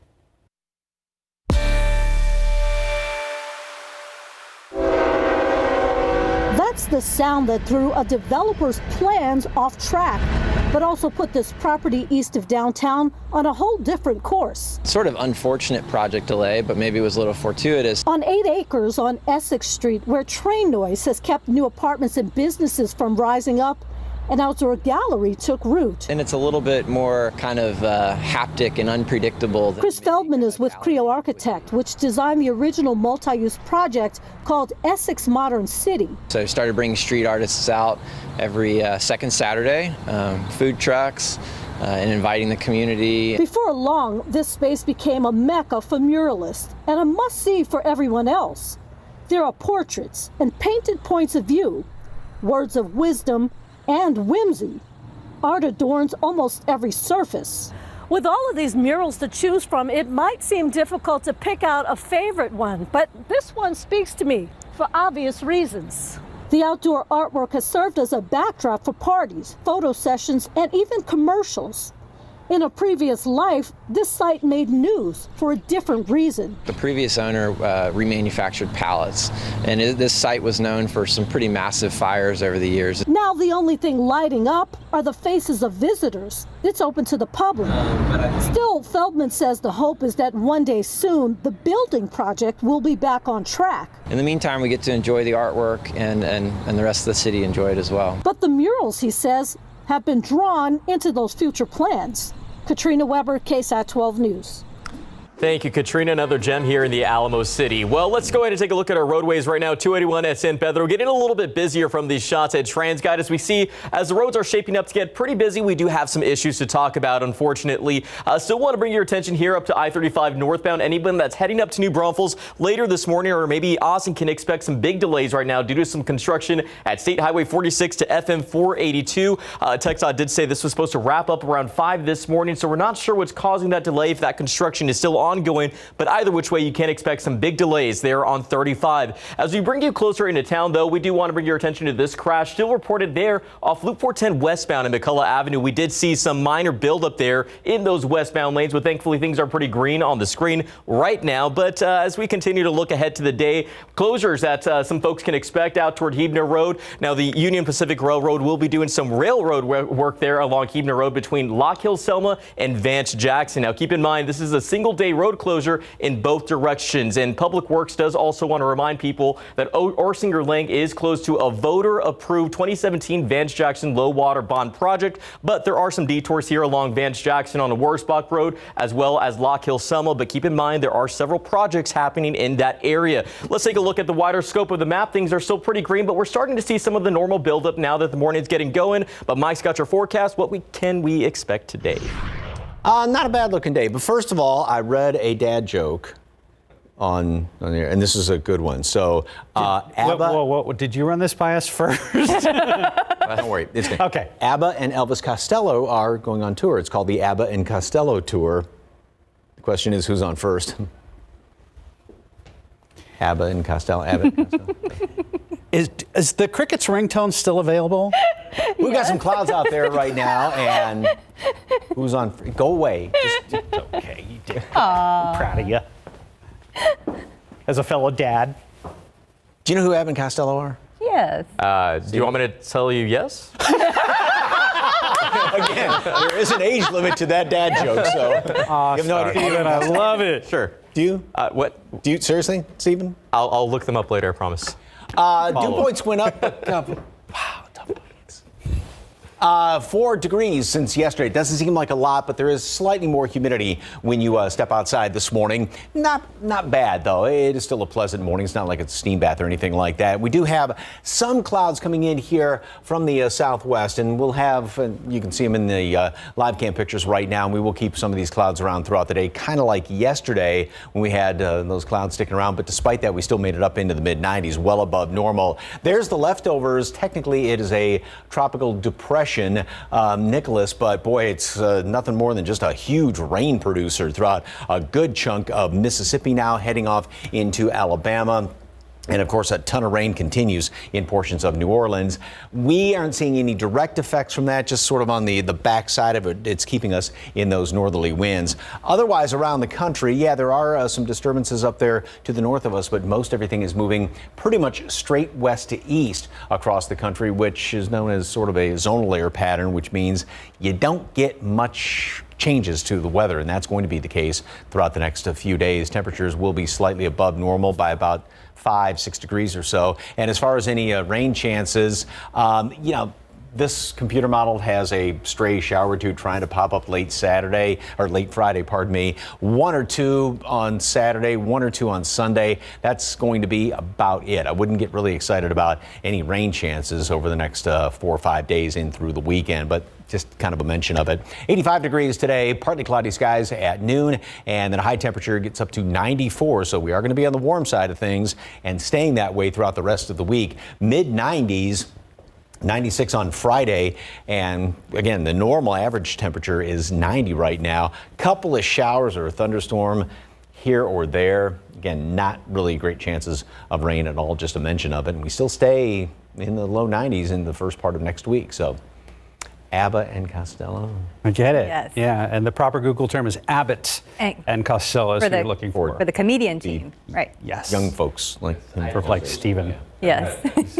And the Who's on First. Great. Oh my goodness. Oh my goodness. That's priceless. Thank you very much, Mike. Thank you. 6:51, about 71 degrees.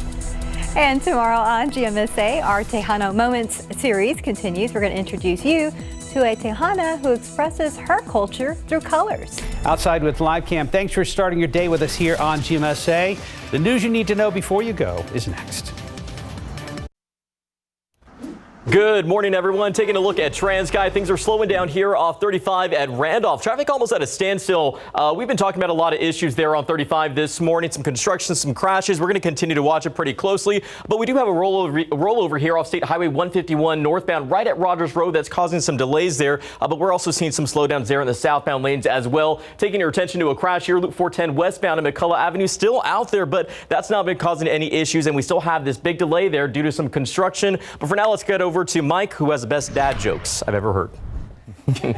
If you get them, if you're old enough to get them, Stephen. Nice. Anyway, and thank you to my friend Rick for liking the, who just sent me a Facebook message. Cloudy skies right now and 71 degrees, some 60s in portions of the hill country. We'll have, call it partly cloudy skies today, 85 at noon, and it's going to be another hot one today up to 94.